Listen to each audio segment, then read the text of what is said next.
Bonjour à tous, ça reste compliqué sur les marchés financiers actions qui ont pas mal baissé cette semaine. Le gros point noir, c'est l'Angleterre, avec un plan de relance budgétaire de plus de 45 milliards qui ne plaît pas du tout aux investisseurs.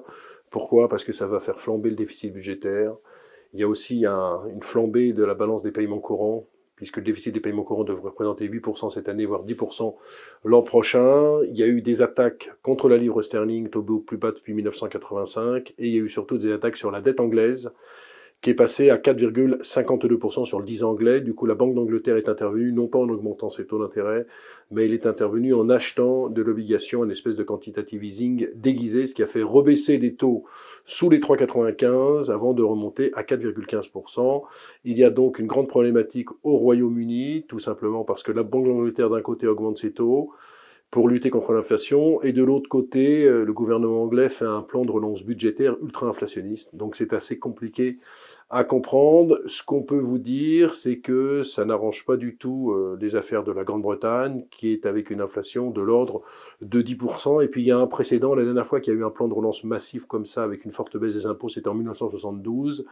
Que s'était-il passé ensuite? Forte hausse de l'inflation et appel au FMI en 1976. Et donc il y a des gens qui estiment que ce parallèle pourrait se reproduire. C'est pour ça qu'il y a eu des attaques contre la livre et des attaques contre les gilts anglais, c'est-à-dire les taux d'intérêt anglais à long terme. Sinon, on se dirige tout droit vers une hausse des taux de la BCE lors de la prochaine réunion, sans doute de 75 points de base. Est-ce que c'est justifié ou pas? On sent quand même qu'il y a une légère décélération.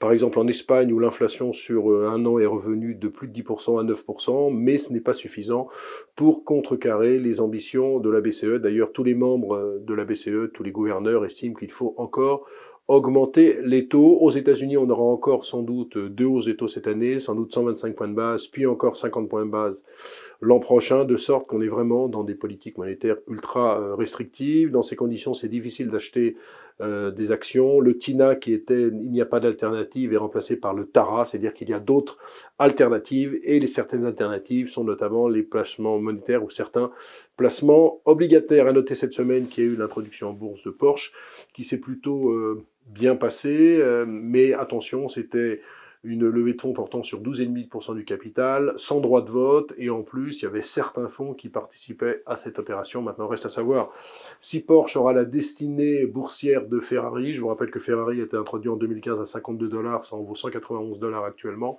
avec une rentabilité de 35%, ou est-ce qu'il y aura un parcours pour Porsche à la Aston Martin?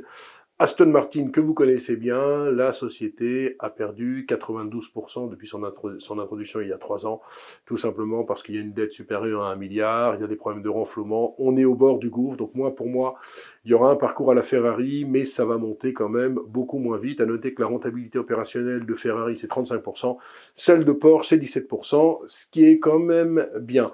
Donc en conclusion, sur les marchés financiers, l'attentisme prévaut, on est toujours hanté par la géopolitique également Ukraine-Russie, avec des gazoducs qui ne fonctionnent plus, qui ont été sans doute sabotés.